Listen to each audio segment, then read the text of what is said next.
মুর্শিদাবাদে গিয়ে তো আমরা প্রথমেই কাঠগোলার বাগান বাড়িতে গেছিলাম। আর মুর্শিদাবাদ মানেই পুরো হিস্টোরিক্যাল প্লেস।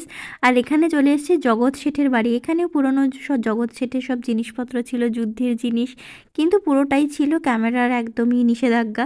কিন্তু এই লক্ষ্মী ঠাকুরের কাছে ক্যামেরা করতে দিয়েছিল সোনার লক্ষ্মী প্রতিমা, যিনি জগৎ শেঠের কাছে বাঁধা ছিলেন। আর ওনার কৃপাতেই জগৎ শেঠ এত প্রতিপত্তি পেয়েছিল। আর নবদ্বীপের যে সোনার গৌরাঙ্গ আছে ওটাও জগৎ শেঠেরই দান। আর এখানে চলে এসেছি হাজারদুয়ারিতে, যেটা বাইরে থেকেই ক্যামেরা করতে পেরেছি। ভেতরে পুরো চেক ইন হচ্ছে, মানে ফোন মানে একদমই অ্যালাউড নয়, পুরো হাতেও রাখা যাবে না, পুরো ব্যাগে ঢোকাতে হবে।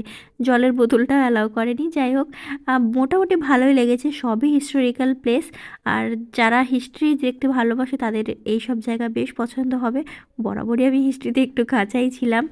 আর এখানে টুকিটাকি কেনাকাটারও জিনিস ছিল, সবাই মানে যেরকম পারে কিনেছে, আমি কিন্তু কিছুই কিনিনি। মুর্শিদাবাদের ব্লগ এটুকু।